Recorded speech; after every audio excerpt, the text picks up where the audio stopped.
magic for a good blaster at your side. Welcome to Hokie Religion, the Star Wars podcast. This episode, we're going to talk about going to Batuu, the rise of Skywalker, and probably something else. This is Tyler. This is Michael. Welcome to episode something or other, like 108. 108. There we go. Like 108. Yeah, it's around there. It's a number. It's exactly that. Large number. So there you go.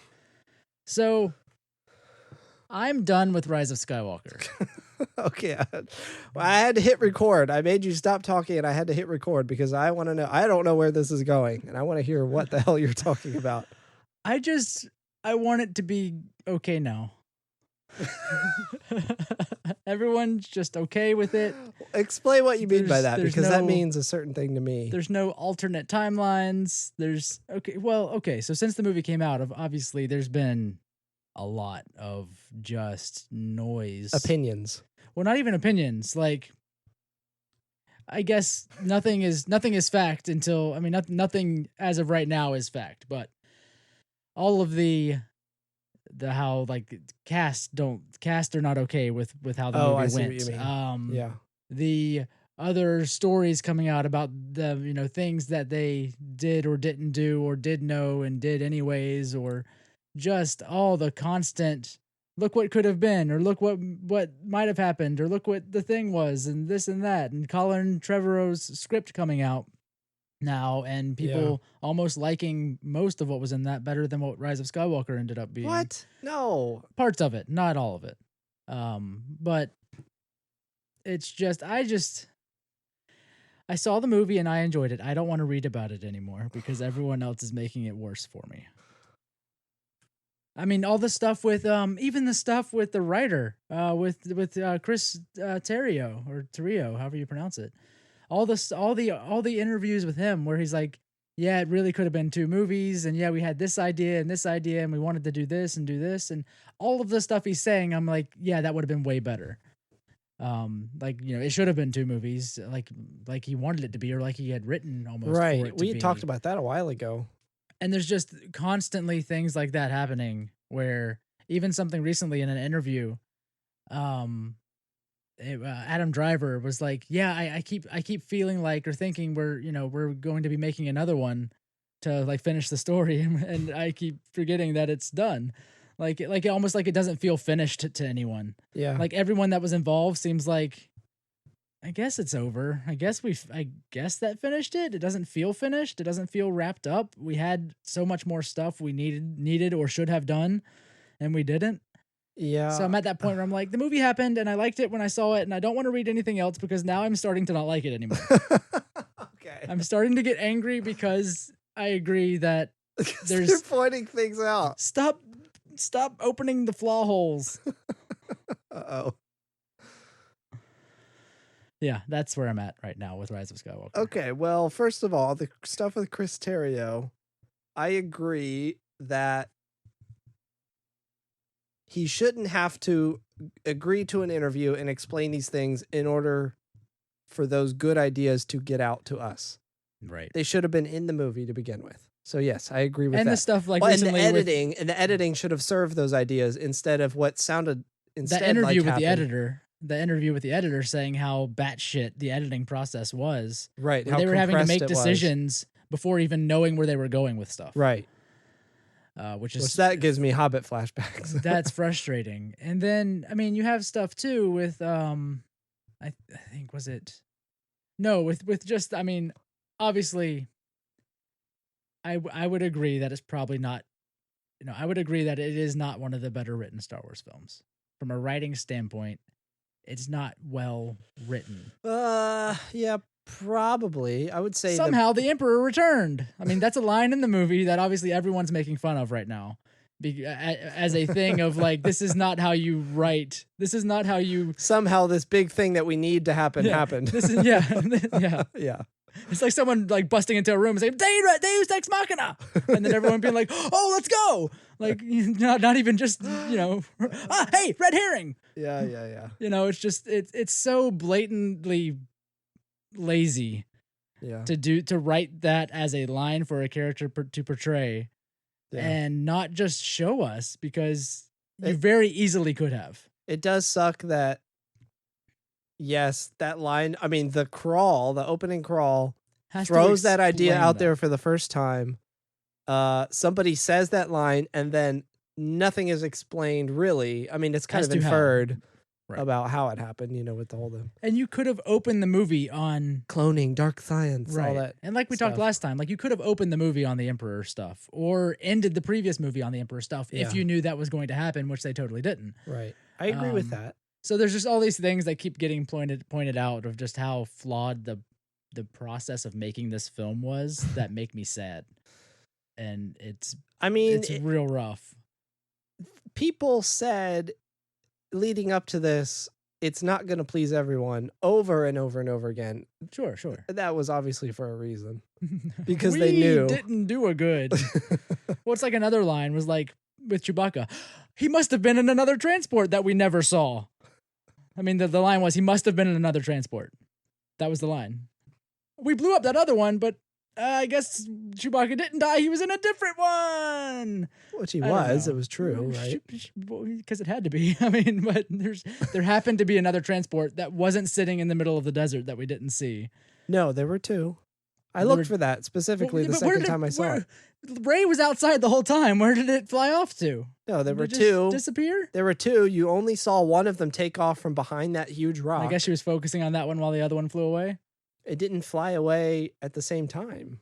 Or she didn't see it fly away when she ran up. Right. Neither did we. Because she ran around that rock, Right. remember? And then saw a transport lifting off. So Right. that was the second one. Yeah, it's just, I don't know. Even that, there must have, it must have been fine.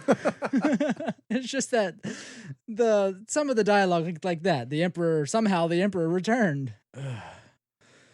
It's just Okay, well, I mean, things like that happen. like I said, to be fair, getting that was our biggest problem with the movie, right? right. Exactly.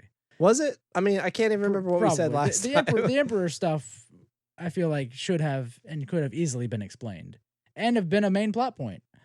Yeah. But even yeah. So the Emperor stuff, and then Ray's relation to the Emperor. just then, like That was now, those were my two big problems. now a bunch of And like Snoke. production of like pre-production art and stuff is coming out of things that weren't in the movie. Like there's a full-on.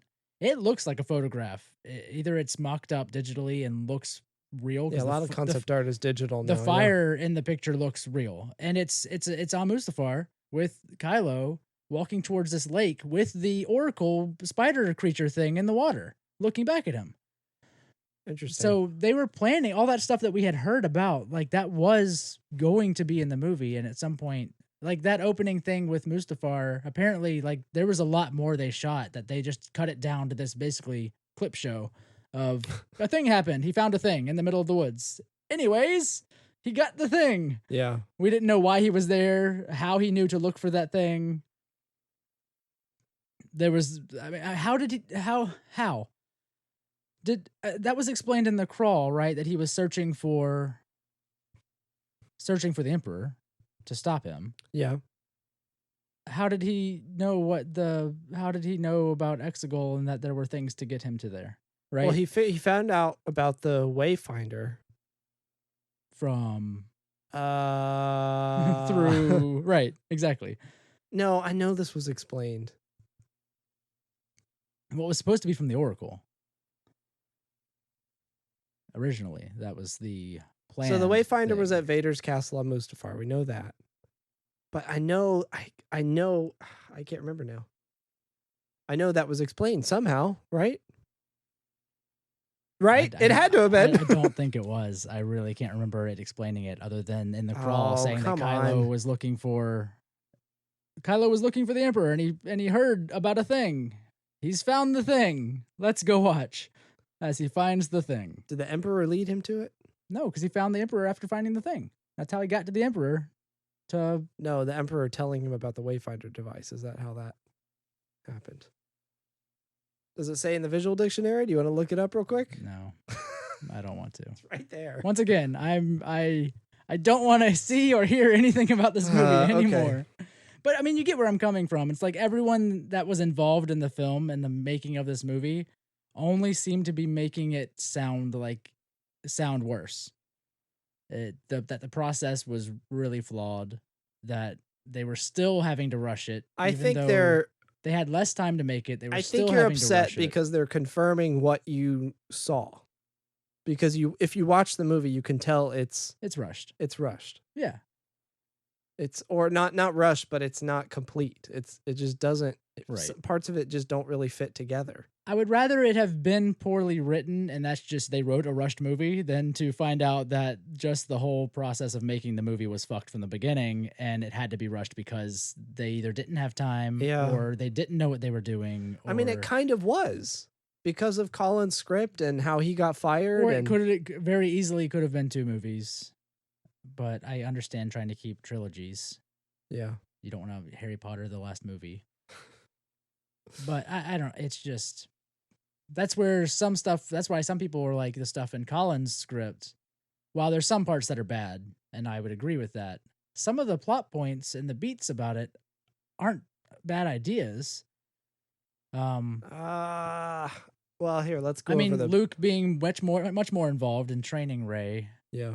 I mean, obviously in his script, Leia didn't die, but that's because she was, Carrie was still alive then.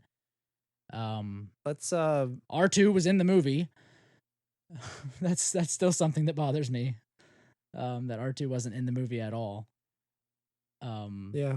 I think there were some other, I'm trying to remember some of the other ones. The stuff with the First Order, I liked obviously what we got, I think, better than what he had with the First Order. Yeah. Obviously Rose was a main character, much more of a main character. And it sounds like, as we've gotten, various interviews, a bunch of stuff with her got cut out because apparently they had a bunch of stuff with her and Carrie, I guess, that they cut. Yeah, and there weren't there weren't new characters thrust into the movie for no reason. But so some of his plot points I thought were good ideas. Some of the planets they went to were good. Were really cool ideas.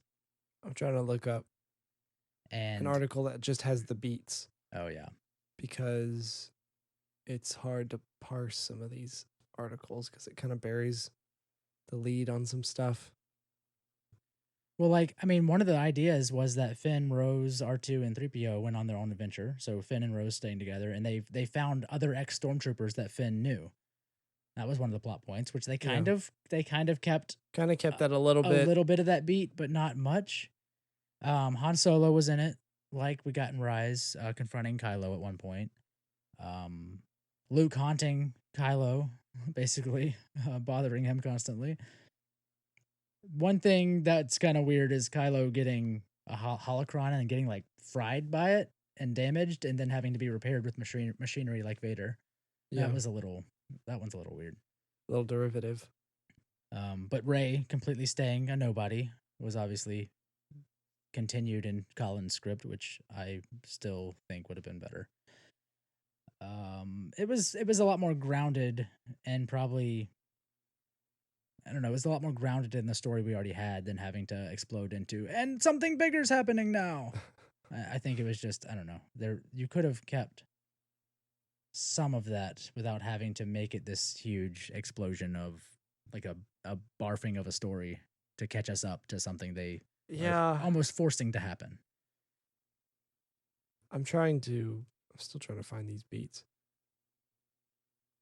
Yeah. So, I don't know. That's all. I guess tired. the biggest thing from that one that I didn't like was that, first of all, Ben dies, or at least the script says he's extinguished. In the Colin script? Yeah. So there's no redemption there. Sure, but he died. He redeemed and died in Rise, but he sacrificed himself. Yes, that's because there was a greater evil, whereas in this film, Kylo was the greater evil. True. But I don't think Kylo ever had that potential in him. I think he was always conflicted. He always knew what he had to do, which was to turn away from the manipulation that Snoke and the Emperor were doing to him, I guess. That was where that conflict, and, Rey had been saying all along, I can feel the conflict in you. And, all of her future visions, as cloudy as they were him turning, So Yeah. I feel like for him to just not be redeemed at all, that just kind of throws away all of that, all of their dynamic, all of their relationship, all of the connection they have, everything that Ray saw in him. I don't know. I don't like it. I like what we got from Terrio's script as far as where Ben went. I do like, I mean, the stuff with the First Order, I mean, I don't know. The First Order is basically non existent in Rise of Skywalker for all intents and purposes. I mean, they don't really matter as soon as we see the Sith fleet. That's all that matters anymore. Yeah. Whereas in Trevorrow's script, like, Hux has become like a chancellor. We get to see, they go back to Coruscant. You get to see Coruscant and see like a rundown. The Coruscant now is basically like run down. It's become like basically a scavenger type city. It's no longer its former glory. Right. Which I thought was a cool idea. You still have Kylo going to Mustafar and being haunted by Luke's ghost. Mm-hmm. There's a great idea of Rey being disguised as a Tusken Raider at some point, and then revealing that she has made her own lightsaber, which was a double-bladed hybrid version of her staff. Which that was interesting. It would have been, I don't know. Would have been a little hacky, probably, right, to see that. I don't know, because I mean, I expected her to already have her own lightsaber at the beginning of Rise, because Luke's saber got broken in the end of Last Jedi. So I kind of expected her to rebuild her own saber instead of just glue it back together. And slap a cuff in the middle of it to hold it together. Basically, I mean, she repaired Luke's saber and just kept using it as if nothing had happened. It's so that I almost expected her to have her own saber at the beginning of Rise because Luke's saber broke, but it was almost like, it's fixed. The saber's still around. And then she'll make her saber later on at the end of the movie. I think it would have been cooler for her to have her own from the get-go. Some of the other stuff, like some of the stuff with Kylo, right? Like him getting burned and becoming Vader-esque is a bit much. The stuff with Finn, I think, is cool. The stuff with the Jedi, the text from Acto just has stuff about an old Jedi temple where there's a communication system from the Old Republic that they use to send a signal from to like a bunch of other planets. Yeah. To get allies, I think was a cool idea. What was it? There was another one. Another one, what? Another idea that I liked. I can't find it. Darth Plagueis is mentioned. Yeah, Darth Plagueis is mentioned. Directly in there, which I thought was interesting. Kylo and Rey go to Mortis, which is really cool. Yeah. They fight on Mortis. Right. That's where Kylo dies. Rose is the one that is captured and tortured by the First Order. Mm-hmm. And at some point it's revealed that Kylo killed Rey's parents at the behest of Snoke. Which that could have been powerful. Yeah, so that was the other thing. I don't like that idea because I feel it I don't know, it abandons everything we've known so far, or that we've been shown about Kylo so far. But are you considering what we were shown about Kylo in Rise of Skywalker, or just considering Force Awakens and Last Jedi? Why would he? But didn't he reach that breaking point at the end of Last Jedi where he basically had made the decision that he's all in on being bad? No, I'm not saying that. I'm saying, how could he have known about her and her parents? And yeah, I mean, nothing in his character has led us to believe that he knew who she was or who her parents were. No one's given us a full copy of this. No one's released a full copy of this script. So, people have supposedly seen it and were allowed time to take notes on it, and that was it. So these are like bullet notes that people took based off the script. So obviously there's multiple sources saying this is real. Multiple people that have seen it too. So at this point, I'm inclined to believe it is. So there may have been other stuff with her, Maybe. because again, they almost set it up from the beginning with the very first Force Awakens. It seems like people know who this girl is for some reason. I don't think that's. It always I don't it- get that it- interpretation. it felt I don't that have the way, same at least. interpretation. So I don't know. They could have set something up with that as to how they would have known about her or something. So I think there's good points in there, but just like Rise of Skywalker, there's good points in there, but there's also very bad plot development Yeah. in both. Yeah, I like what we got better than this overall. Right. Like yeah. you said, there's some cool moments in there that would have been cool to see, but I don't know. I don't like it. Consider too another point about the raised parentage thing. If JJ had wanted that to go in the direction of Kylo already knew who her parents were, Yeah. why didn't he do that? If he set that up Sure. initially. That's why I don't get that feeling from the movie that anybody knew who she was It's possible. right away. And you would think that thread would have come back if that was the intention. Sure. Yeah. So I don't know. Obviously, and that's where the point of like, I'm just tired. I'm tired of hearing about the movie because I liked it when I saw it, and I don't want to keep reading about things that could have been.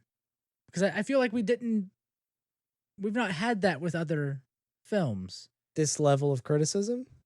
This level of like after the fact, like here's a bunch of shit you didn't know about the film or what it was or would have been production wise, you're saying. Right. Yeah. Oh, I see. Even with Solo, obviously that was a whole messed up thing. But we never saw Phil and Chris's original But script or after footage the fact, or any there was of that no stuff. like here's what they fixed or here's what was Yeah, there true. or there was no details after the fact. We're just like, and Solo's out. Here it is.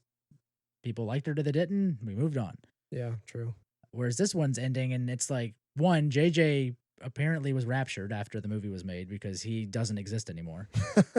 He's not been in any interview. His fellow screenplay writer, his editor, and the actors are all doing the interviews, but the director of this film is nowhere to be seen. I wonder if he's just done, which is weird at this point. He trying to let all this stuff die down first.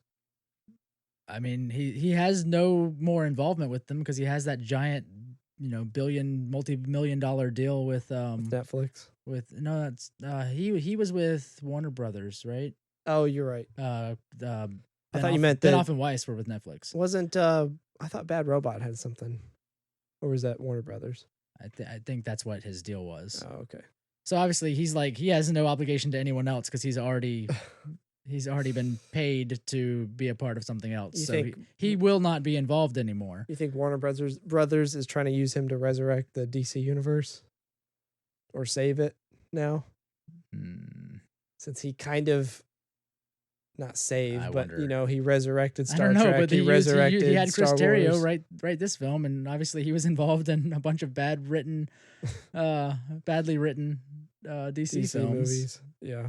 So I don't know, but obviously he has no obligation to be involved with Star Wars anymore, and probably won't be at this point. Yeah. But it is just weird that he has not said anything about the movie, which usually is not the case.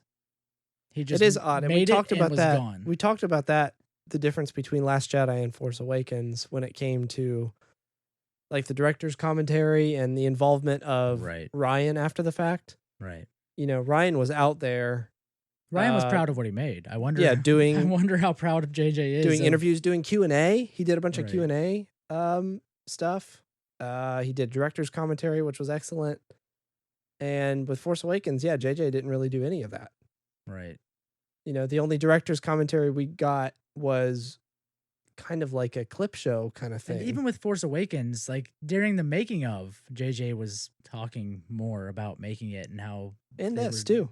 Rise of Skywalker, he was doing some. There's some interviews out there. And obviously, like they were, still working on the edit, weeks before the film came out for Force Awakens. This one was done like 3 months before it released or something like that. Or Was it? more. Yeah, maybe. They weren't like working on it up to the last minute. As far as we know, The way yeah. he's treating it almost was like, just shit this thing out and let's move on.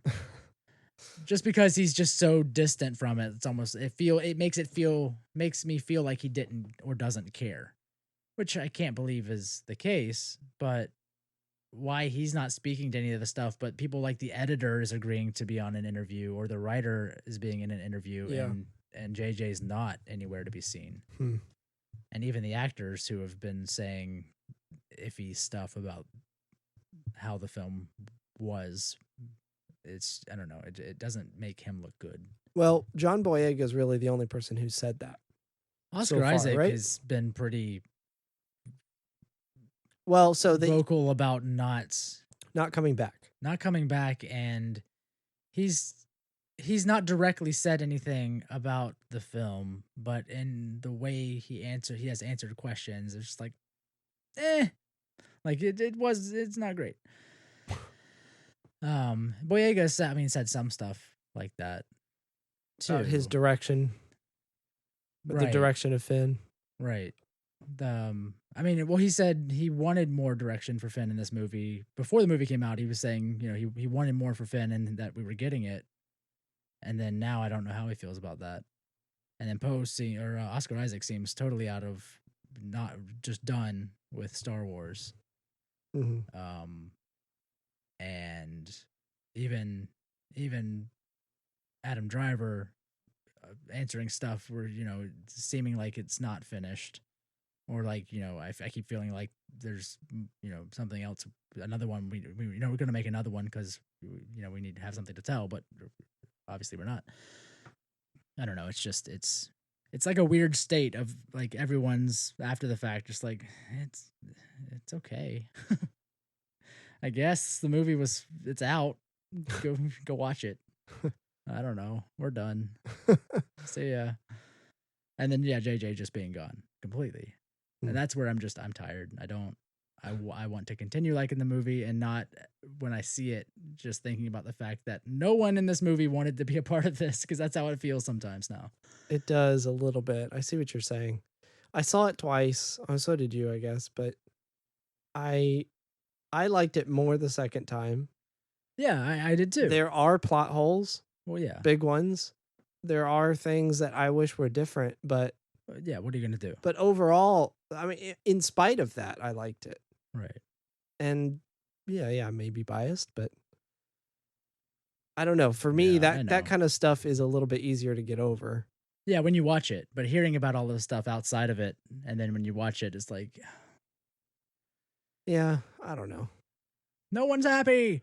The behind the scenes, the second Blu-ray disc, that's all the behind the scenes, is just the set on fire and people running around screaming. I wonder what kind of special features we're I wonder if we'll get anything. I really do. See, now that would make me angry. That's the point where I would probably get on board with what you're saying. If we don't get in, at least give me a bunch of deleted scenes. Like JJ, show me all the Force stuff Awakens. JJ gave us deleted scenes. They gave us behind the scenes stuff, a bunch of different featurettes of behind the scenes stuff. Yeah, there was a lot of good stuff. JJ tends to do that, have stuff filmed and there be a process. There was a documentary of behind the scenes making of. Exactly. And I don't think we're going to get that. I don't think we're going to get like a feature length documentary like we did with The Force Awakens. And probably The Force Awakens. Last Jedi had one too that was excellent. Well, yes. Yeah. I really wonder if we're going to get one with this. See, just show me all the stuff that you wanted to put in the movie. If it was actually filmed. I'm sure there were things in the script that got cut and weren't filmed at all. But if there were things that got filmed, which people say there was a lot that was filmed and didn't make it in and got, left on the editing room floor, show us that stuff. Put it out there. And I want to see what it could have been. But because of what this movie is and ended up being and how much we know already, I wonder how much Disney is going to want to show that is right. I don't know. It will be interesting to see how much is blacked out. Yeah, I don't know. I mean, yeah, it's just That's the point. If we don't have a lot of deleted scenes, if we don't have any sort of commentary, if we don't have any the Blu-ray behind release the is just like a scenes- revisionist history where everything's fine. that would make me upset. Right. I agree. I actually that well, yeah, I see your point about Disney wanting to kind of whitewash all that, but I would love it if we saw some kind of behind the scenes of the writing process. You know? Maybe. And I mean, that's the thing is And I like don't know if we ever would. with all the other films, there was the I can't remember the guy that wrote the books, like the behind the scenes making of The books. novelization. Not even the Oh. novelizations, but like the behind the scenes like making of books that were like basically What told are these? about. I don't know. Yeah, they're Know they're about those. I can't remember the names of them, but obviously we haven't gotten any of those with the current movies.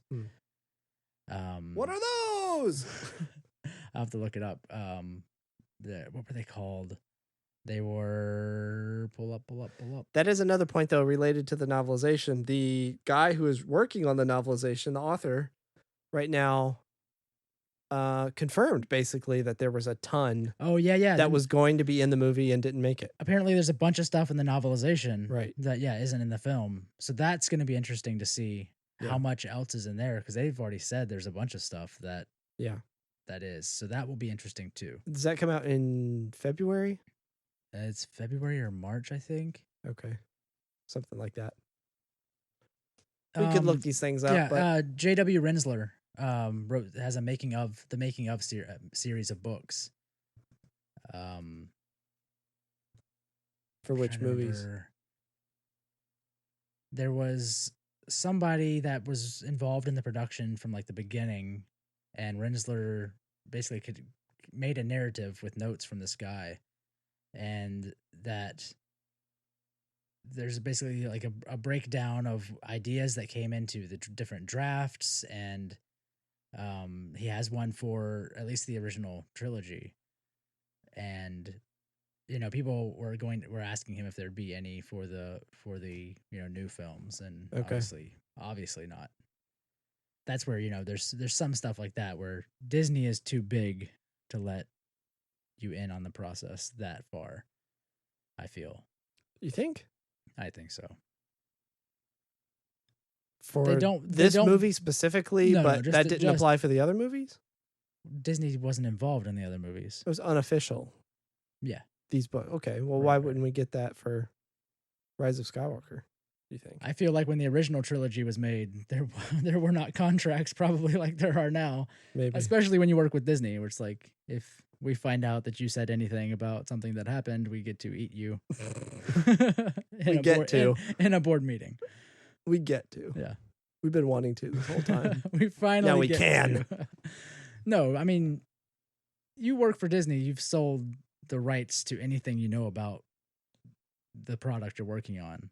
Maybe, yeah. I mean, that's how working with big companies like that works. It's not Yeah. just Disney. It's if you know a thing and we find out that you told someone that you know this thing, then we're gonna have to. We're gonna have to kill you. kill Sorry. you, or maybe we'll just sue you due to the things that are in the the non-disclosure agreement. One of the two. We'll decide. Flip a coin. If it happens, we'll flip a coin, and either you're gonna die or we'll just sue you, and then you'll want to die. Your choice. It's March 17th is the novelization release date. I've got that pre-ordered. Yeah, that will be good because even the other new movies had extra stuff in the books that were A that bit, were good. yeah. A bit. But this one sounds like there are plot points, Big things. yeah, like plot points that didn't make it into the film that are in the book. Right. So maybe that I'm really looking. maybe that will redeem my feelings of just I don't know because of you'll what's be able to going see on. what it could have been. Like this was the intended What product. maybe. I just feel like with the novelization, it's them. I don't know. It's Fixing. more of that revisionist history kind of stuff. Oh, you Yeah, didn't like that part? Oh, guess what? It was in the book Yeah, because exactly. it didn't make it in the movie. exactly. That's. I feel like Shucks. I just wonder how much of that is going to be happening. Yeah, the movie comes out and you're like, all right, you've got 3 months to rewrite all these parts. Right.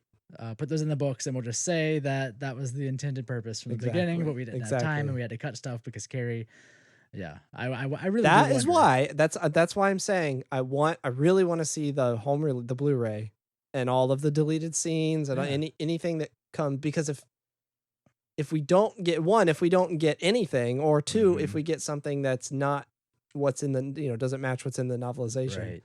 that it's going to make me angry. Yeah, it'll be because of how much has happened after the movies come out, how much we've been told or seen or what everything. It will be interesting now to see what happens. What's in the book? What's on the Blu-ray release? Yeah. Like how much Yeah. ends up being there compared to what we've heard now. Yeah. Because we have way more information after the fact than we've had with any other Star Wars film of the new trilogy. Of the behind the scenes.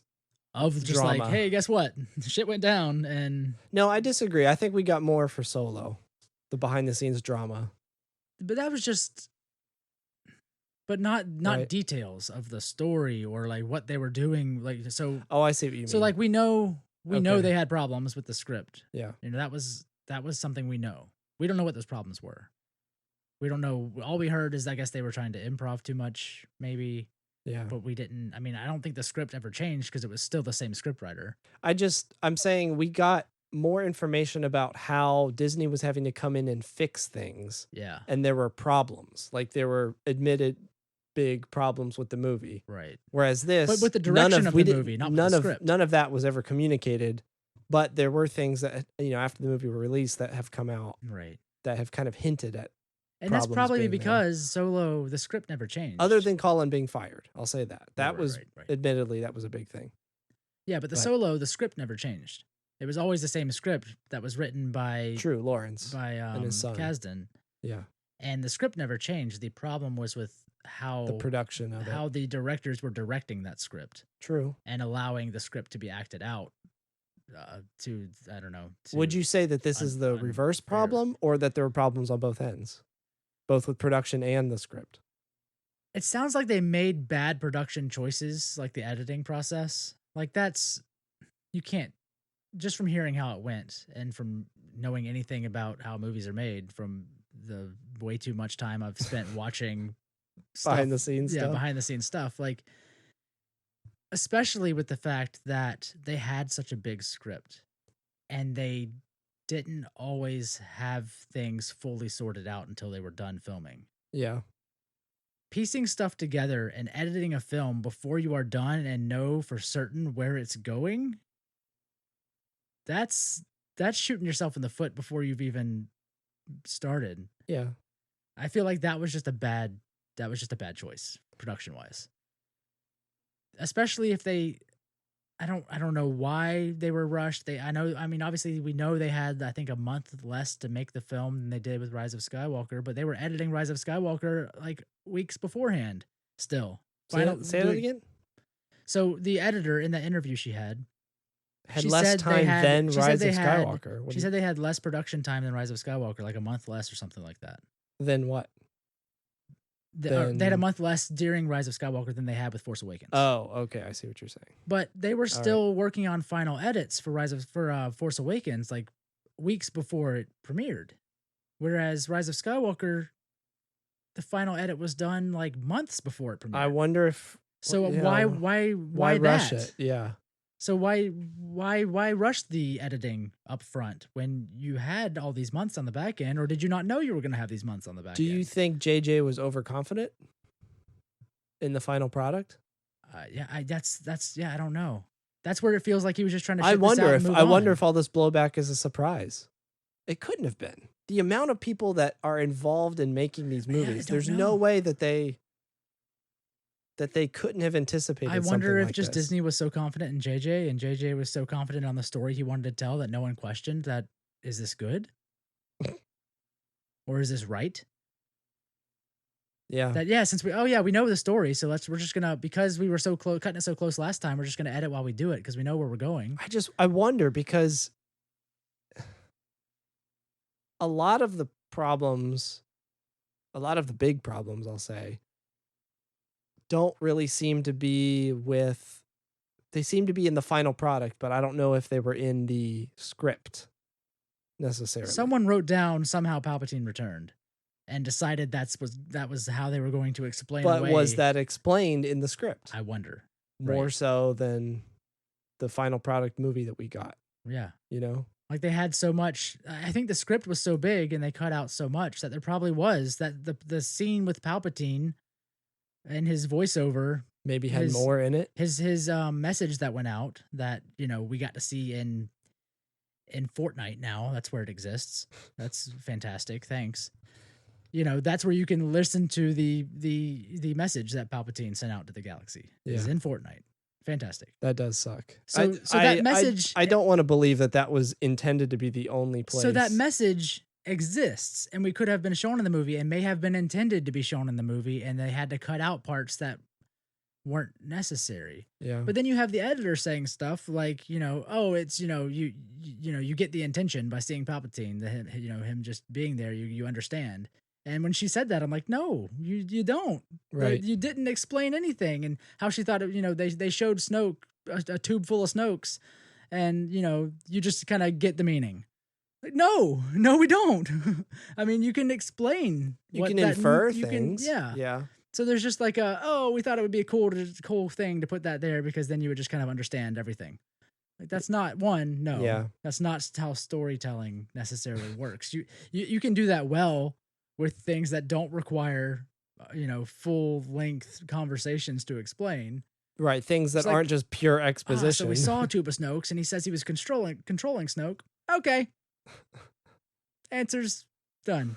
Good. Move on. Answer's done. So it's that where I wonder how much they cut out and just threw in these little things like that's enough explanation. That tells them the whole story, and it doesn't. And I wonder if all that was in the script, they decided to edit it down to this. So everyone thought it was going to be fine from a script standpoint. And then once they got the final edit, it was like, oh. And they were editing it on the fly. Yeah. So I wonder how that works too, because when you have an edit of a film, you show the final edit, to the producers, and Bob Iger would have seen the final edit and stuff like that. And you have options to recut things in and out. But if you've already spent all this time during the production cutting stuff together, how many options do you have at the end now if you decide, oh, we need to redo something? But that's what happened. When you edited that stuff. Do you remember that 6 months ago? Do you remember that rumor that they were showing a test at the first edit of the film to test audiences? Right. And people hated the ending, that they were laughing at the ending, and Bob Iger ordered reshoots. Right. That was the rumor. That's the rumor. And then, there's stuff in that rumor that Lucas got involved at that point, and who knows There's the a bunch validity. of stuff that's probably not true in that. Right. Who but knows? That's where I'm like, okay, usually you edit a film. You paint yourself into a corner with that kind of stuff. The way they did it. Yeah. Yeah, I edited these scenes together 6 months ago, and now we're showing the final edit. Like how production is already wrapped. They're gonna have to go open that up again. And the producers are usually so involved in final edit and like approving stuff. Yeah. If they're editing on the fly, they're not running that stuff by Bob at that point. Oh no, I'm sure he's seeing dailies. I'm possibly certain. Yeah. Kathleen and Kathleen definitely at least would have. But that's such a small, and they usually. But I see your point in that it's hard to get a big picture of the thing when you're kind of throwing this together on the fly, I guess, and you're not really thinking about that big picture, and sitting down and focusing on that like you would a normal edit. Yeah, the editing. I mean, rushing it never helps. The editing, the interview with the editor bothered me much more so than the interview with Chris. Terry. Was it more of that lack of care kind of thing you're picking up on? Where as an editor, she's having to explain why situations. Choices were made in a film, like showing Snoke and Emperor being explained, but and stuff like that. And it's like, an editor should not be the one having to come out and explain why choices were made, because those were the director's choices. The writers. And the writers. Yeah. So she shouldn't be having to do that. Yeah. And two, an editor, I mean, they have to work with what was either poorly written or poorly acted or poorly directed. That's fine. Yeah. And they make choices. Obviously, the editor is more involved and makes choices to try to make sense of what has been shot as best as possible and put it in, in the best light and make it flow. Make it flow. Well, yeah.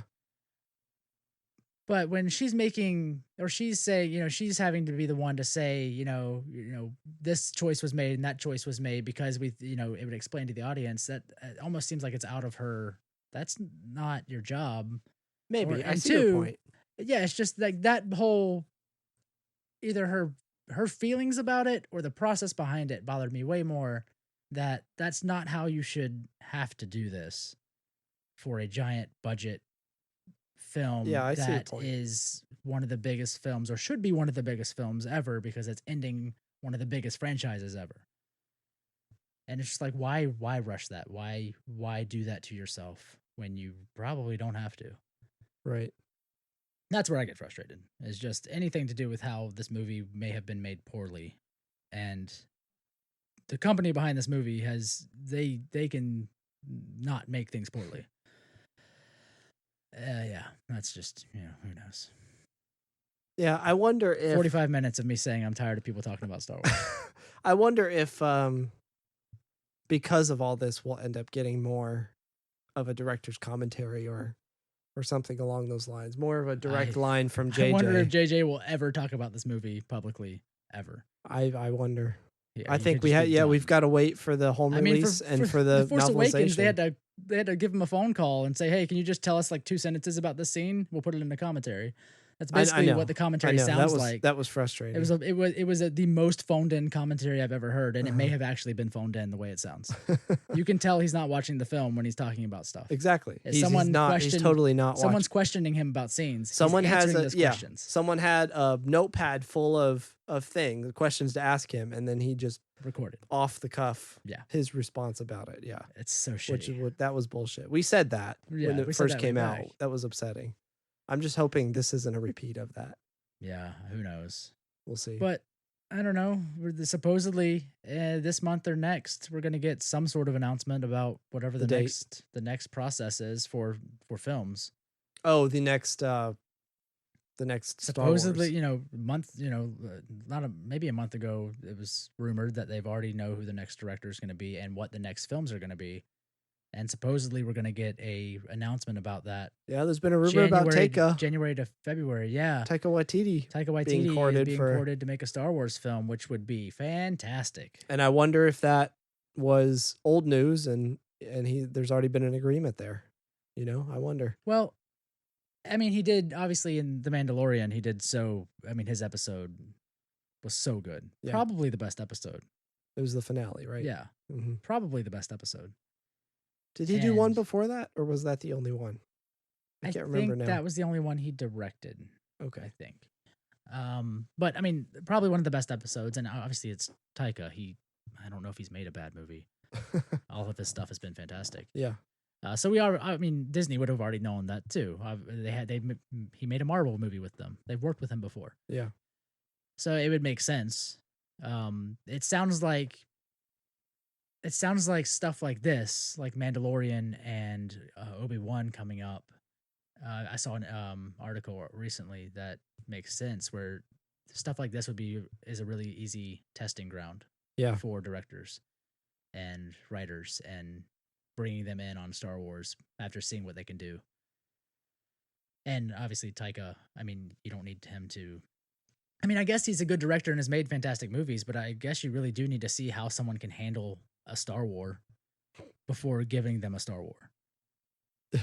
Because even though Taika is amazing and he's done, he did a fantastic, the Thor Ragnarok's probably one of the best Marvel films. Yeah.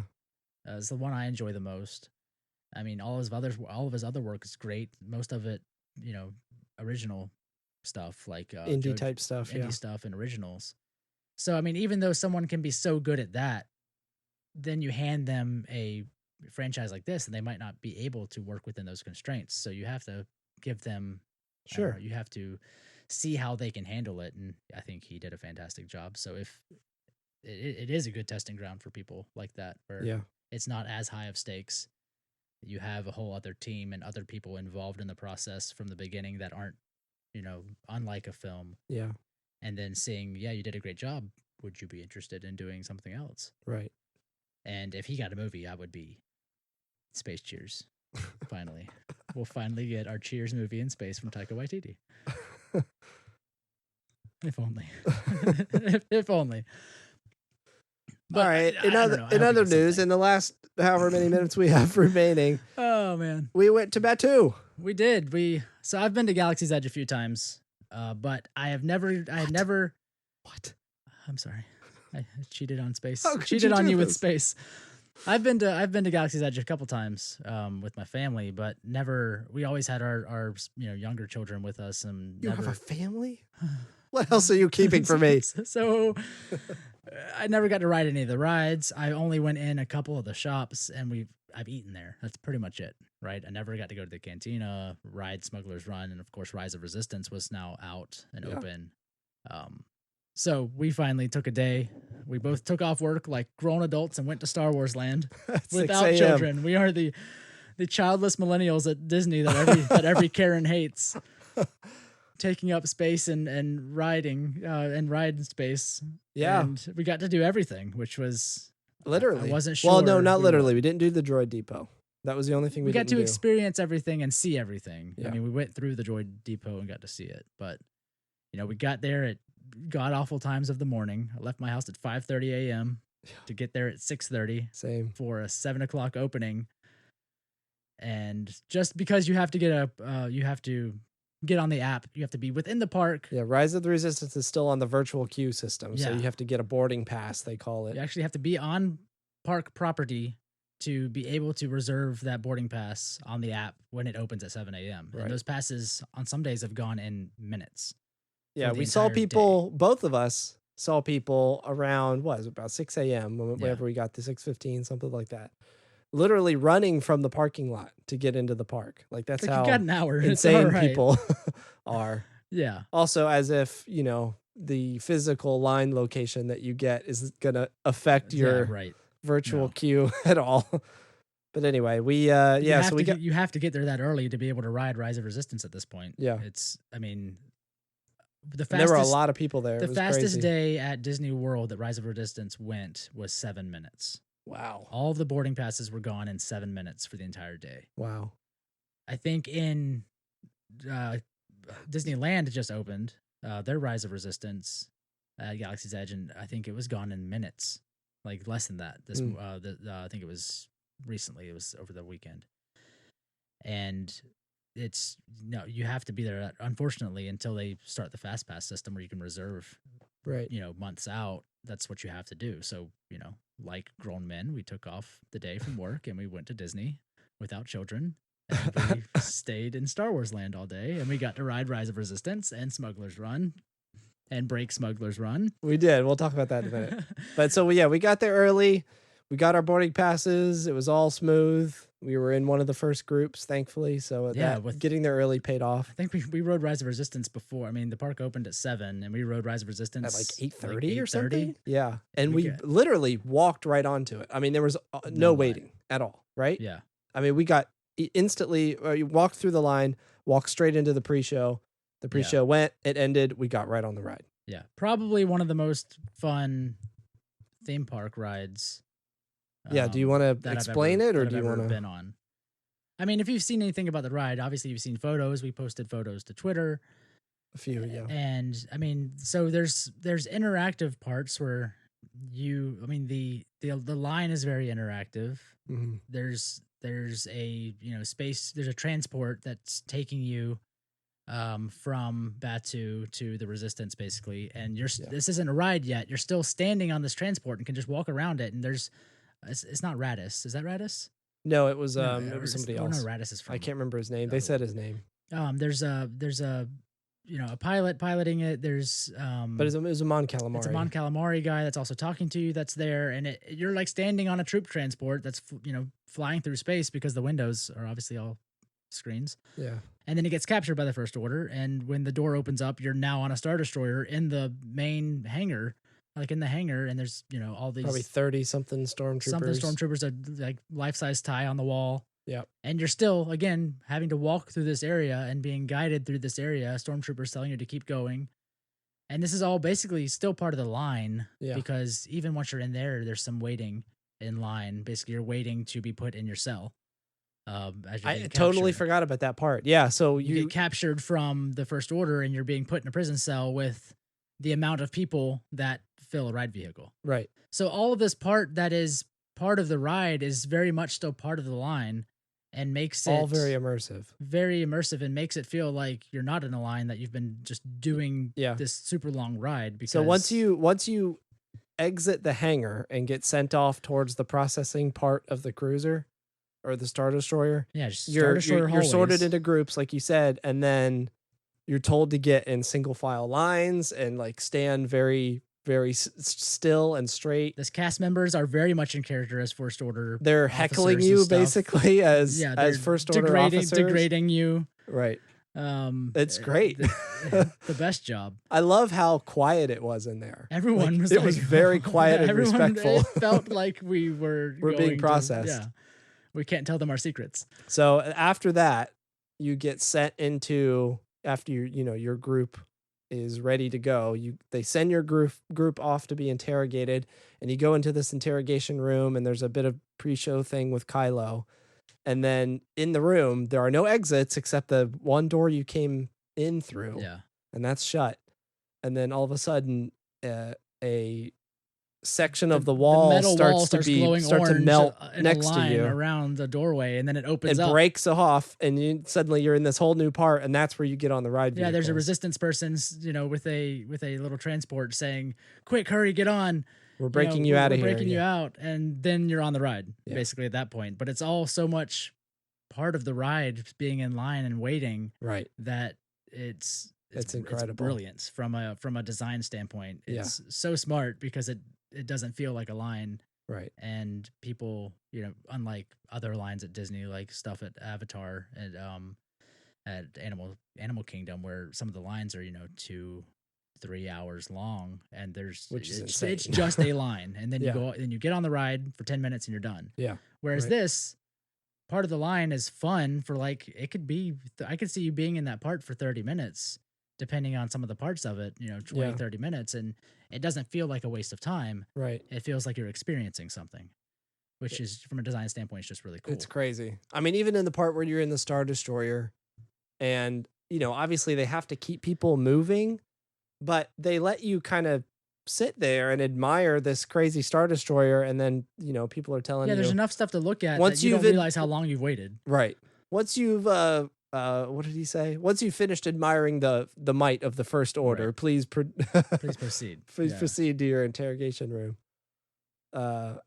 That was And then That's you're on the pretty cool. ride, and you're on this little troop transport thing that's it's taking a trackless vehicle that you, is really smooth. It was really good. very smooth, and it was incredible how they directed your attention to the certain thing, like the things that are happening all around you as Right. you're going through the ride. Yeah. And there's life-size AT-AT walkers that shoot lasers at you, which is Yeah. insane.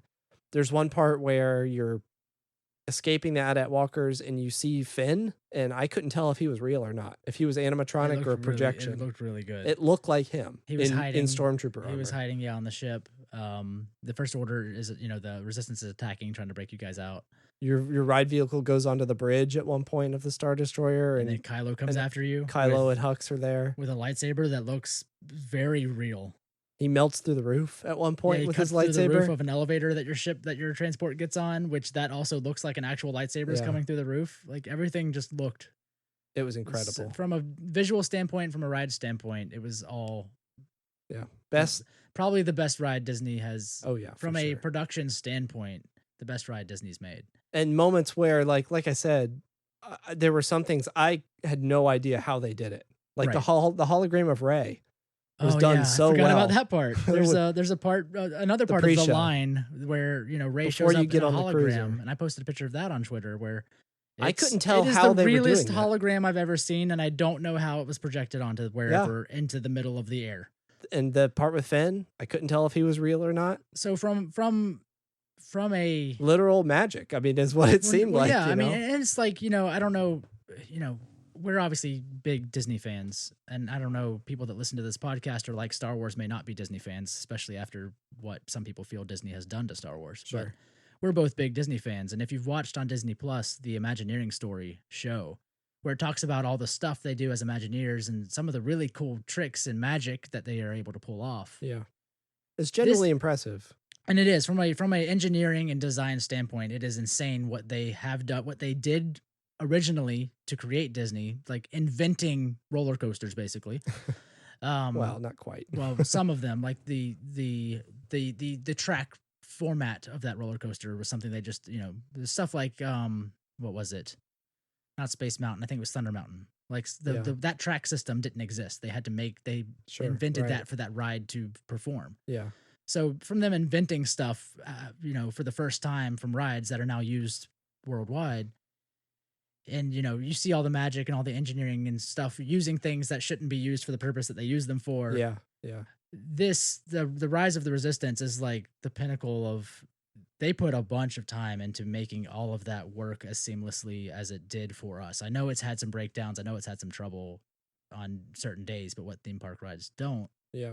But I can understand now, having been on it, how much is involved in that ride. I can see how a lot of stuff can break. Oh, yeah. Or fall apart in the process, just from the amount of choreography that goes into exactly. Yeah, happening. the choreography in it is very, very impressive. All these, like you're saying, all of these moving parts that have to be exactly on time and working perfectly in order for it all to come together. Right, with a trackless vehicle. Mm-hmm. It's intense. I want to ride it again, but I don't want to get there at 6:30 in the morning, so I'll have to wait until some other time. But until they do the fast there was pass just system, so much happening. I want to ride it again just to be able to look in a different direction than I did the first time, because there's just so much. Because you are really in a Star Destroyer, right? It's not like you're looking at a screen the whole time. You're just moving through. No, you're there. Vehicle. It's 360. Everything around you is there. There's not a Yeah. blank wall behind you, right? Right. They made it very immersive, and there's too much to see, and I need to do it again. Yeah, so it was incredible. So we did that first. We I mean, overall, just more of the same thing. Like Galaxy's Edge is it's so immersive. I mean, there's different. You can't see or hear the rest of the park, right? Which is, purposeful. Everything done so well. Everything is in universe. Right. Every conversation you have with cast members, everything that you can see or smell or hear or whatever, it's all in universe. Right. It's incredible. The only time that broke down is when Smuggler's Run broke down. Yeah. So we did that first. We ate, and then we went and did Smuggler's Run. The first time we did Smuggler's Run. And so we got in there. The line for that was incredible. I loved it. Oh yeah, again, fully immersive. You're walking through hangars and seeing the Falcon in person is right. I got emotional a little bit. it's intense. So yeah, we make it in there. We get there is an actual part where you wait in the hold, the main hold with the nav computer and the Djarik chessboard and all that stuff. Yeah. You wait in there for a few minutes, and then you get sorted into your piloting groups, and then you go into the cockpit. Yeah, 2 pilots, 2 engineers, and 2 gunners per group. Yeah, so we get in there, we sit down, we buckle in. The screen is already, there. Everything's ready to go. Yeah, you can see outside the Falcon to the ship hold. We're being told to power up the various systems, so we're back there. Both of us were engineers, and we're powering up systems. Pushing the buttons that are lighting up to make sure the start sequences are happening. And then all the start sequences finish, and then the ship starts taking off, and then the screen goes blank. Completely black. The cockpit lights come up, so it's fully lit now. Right. Which the cockpit looks amazing. It does. And all the buttons in there you can push. Everything moves, yeah. Yeah.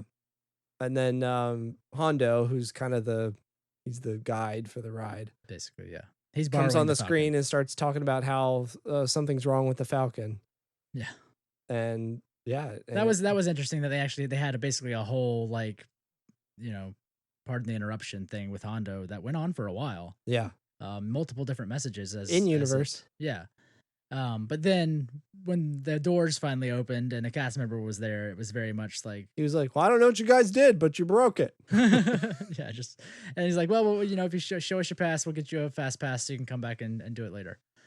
Which that was the only time where it was just like, "All right, things are broken," just like straight to business as a cast member or thing would be, less in universe. But right, and then we saw somebody, I think, wheeling a wheelchair down one of the exits as we were walking out, and she was like, you said something about, "Oh, sorry, we broke it." Oh, yeah. something like that. And then she was like, "Oh yeah, but that wasn't the real one." It's like, no, I don't say that. There's more. There's only one Falcon. Come on. Right. And so, but we got to ride it again later, and it worked fine that time, and Yeah. it was really, really cool. Very frustrating. Also, The pilot. We got to be pilots the Falcon- second time. The Falcon is hard to control. We got to be pilots the second time, which was perfect. It was. Don't It be was- anything else. Nothing else is worth it. Honestly, because you're getting to pay attention to like the big screen, whereas I think everyone else has a little screen they're having to do stuff. So it might be Behind more you. interesting, but you know. Also, if you're a gunner like ours, don't just shoot at everything constantly the entire time. Yeah. That's not how. It's not how you really do it. Me whining as a nerd. we to were both up there yelling at tourist each is other, behind. and I Oh, think no. we both said later we Yeah. forgot there I was anyone forgot else other in there. people were riding with us because I never spoke to them, looked at them, Me or neither. interacted with them. neither. I flew the Falcon and yelled at my co-pilot. Yeah. That was pretty much it. Uh, I flew the Falcon as was intended by screaming at the co-pilot and running into things Yep. as one would expect of the Falcon. Yeah. It was Uh, great. Yeah. But we did That's so Savvy's workshop too. I built a saber, You which built a was an lightsaber. incredible experience. It's Again, so all cool. extremely in universe. Very, very impressive at how smooth that was, and just how it made me feel like a kid again. Oh yeah. I had a definitely. big stupid grin on my Yeah. face when I turned my lightsaber the on for video the I first took time. of you doing that was It was really good. it was great. And then we went and did the cantina, The cantina was so good, which I was mean, also excellent. obviously this is Disney, so everything is far too expensive. It was all extremely expensive. So save your money if you're ever gonna go. Save your money, but I mean it's so much fun. The I would say it's cantina worth was it, the honestly. cantina was so good. The music's really good, Yeah. even though it's very much Star Wars music. It's really good. The drinks sneak up on you. The drinks were really good. Interesting, like obviously making them very cantina drinks, so they look weird. They They taste a little weird they sometimes. taste a little weird sometimes. I had some good ones. But I mean, everything about the cantina was really cool. Yeah. Everything about everything there is just not being able to spend thousands of dollars is the only thing that hinders you from being there. I could have spent all of my money. I said before that all I wanted to do was go in and just spend a whole day there and just marvel at it. And after having done that and having Yeah. to leave in the afternoon, I wish I had stayed all day and could have just, because we were there from 7 a.m. until about 2:30 yeah, p.m. which is a long day. Which is But pretty long, and I wanted to see it. We basically walked the loop of it like several times, I 7, 8 think. times probably. Doing stuff and looking at stuff and going back Oh, in yeah, stores we did and the- finding other things. We did the Play Disney app, which had there's a Star Wars data pad part of that, right, and it has yeah. jobs for you and things you can It's got, scan and missions translate things you and can missions. scan and hack and we did find, that find stuff the in whole different time. areas.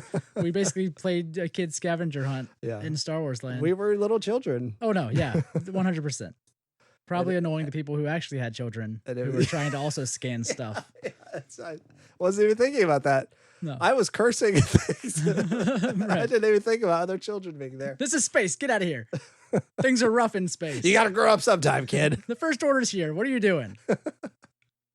Nut up. A first order officer heckled me, not heckled me, but gave me shit for carrying around a Savvy's lightsaber protector, Yeah, it's which like had the scrap sheath- metal, the quote sheath, unquote, in it. yeah.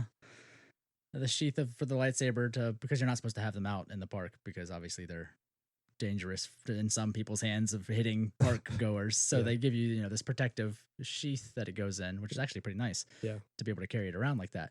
But then, the First Order troops and officers will bother you if they see you with them because they're already suspect that there's a lightsaber Yeah. builder in the area, and Right. so getting to mess with, getting to play with them and lie about it just being scrap and them questioning it further is fun. And if you're wondering if I got frustrated at someone else for pulling it out and showing the first officer, I saw them do that later. Right. Then Definitely. Then you'd be correct. Yeah. Yeah, it's Because I stayed in character and I said it was scrap metal. And I had a real conversation with a real first order officer. Thank you. there's a lot of people that I want to run up to and be like, "We're in Star Wars, respect it," and then just run away, slap them, and You slap run him a away. bunch, Yeah. and then you kiss him a little bit. Shh, shh, shh, it's okay, it's okay. Be better. And then You'll do better next time. right. It's your last chance. It was great. I cannot imagine if it's this good at the park, what the hotel's going to be like when that opens up. Yeah. Because we have to do that, right? Yes. And we're going to spend And probably it's going- $4,000 on it. Right. So if you ever have, I mean, obviously, you know, Galaxy's Edge has been open for a while now. Obviously, Since the August final here. ride is finally open. If you ever have the chance to go to either Disney for whatever reason, It's worth it for and sure. It is so very worth it just to walk around and look at things. You don't have to spend, you know, you don't have to do savvies and spend money. Yeah, right. You know, you can just the place and the rides are intensely cool Yeah. and feel so very real. Right. So do it. I want to go back at night and see what it's like at night. It's beautiful at night. Yeah. It's really, really cool at night. I have this dream of it being almost empty and I can just walk into the cantina and just have a drink like you would, I wish. Yeah. like you'd be able to do, you know, One day when anywhere. it's calmed down and people aren't, so 20 years from now, 20 years from now, when you're old enough to do that and no one will bother you because you're old, that'll be fine. An old man who knows all the in-universe stuff. Like 60 years old with a cane going into the cantina. They know your name because you're always at Disney for whatever reason. Because I'm a But loser. to you, you're senile now and think this is real. Oh, could you imagine how great that would be? Can you imagine losing your mind as an old person and just assuming Star Wars is real? No, I Because can't that- imagine anything being better Because than that. that's my everyday. That's me at 30. Yes. Is already assuming everything with Star Wars is real. Yes. Yeah. So yeah, if you get the chance, go and do it. It's so much fun. Ugh. It's great. How I don't go there all the time, I don't know. Yep. And yeah, now I'm wondering, well, why haven't I been back? Yeah, you haven't know? passed. You could just go in the evening. If you want to see it Right. at night, just go. Right. I think I will. Well, okay, bye. All right, bye. Why am I doing this? Right. Doing this instead. We've talked for more than enough, so let's wrap it up then. So you can go to Disney. It's closed. Oh no. Well, open it up. I'll take my wrenches. Just like a small socket wrench. I'm out there at the front gate, not even in the park. It's like cranking on some bolt. All right. I'm getting in here. Stripping some bolt on a turnstile. As there's a security guard just watching me. Well, come on. You have so far to go. I'm going to stop you as soon as you get... It's a turnstile. Just jump it. Why are you wrenching it? What are you doing? Shut up. Okay, I got it. All right. Well, if you enjoy the show, you can hit us up on email at asklobot@hokireligion.com. Hit us up on Twitter at Hokey Podcast. You always get this wrong. I always get it wrong. But you got that right. It's Hokey Podcast. Yeah. On Twitter at Hokey Podcast. Find us wherever noises are made, and if you would leave us a review, we would be very grateful. Use as many stars as you would like that are more than 4. I think that that covers it. 4, I'll accept 4. Wink. 4 on the low end. Okay. How about we say that? Fine. If you really like the podcast, you can go to patreon.com/hokireligion and support the show monetarily because that helps us and we like it. Well, we do like it, but it also helps. That's the more important thing. That's the thing that you should understand. We like it as a side product of it helping us. Yeah, We right. like being helped. Yes. Otherwise, With money specifically. yeah, please. If you have money, do that. Otherwise, I think I'm done. If you have money, do that. How could you? That's the point of today. That's the episode. That's title. the theme of today. If That's you the have ep- money, do That's that. the episode title. If you have money, do that. Okay. Yes. All right. This is Hokey Religion. This is Tyler. This is Michael. Goodbye. Bye. Hokey religion is an ancient weapon.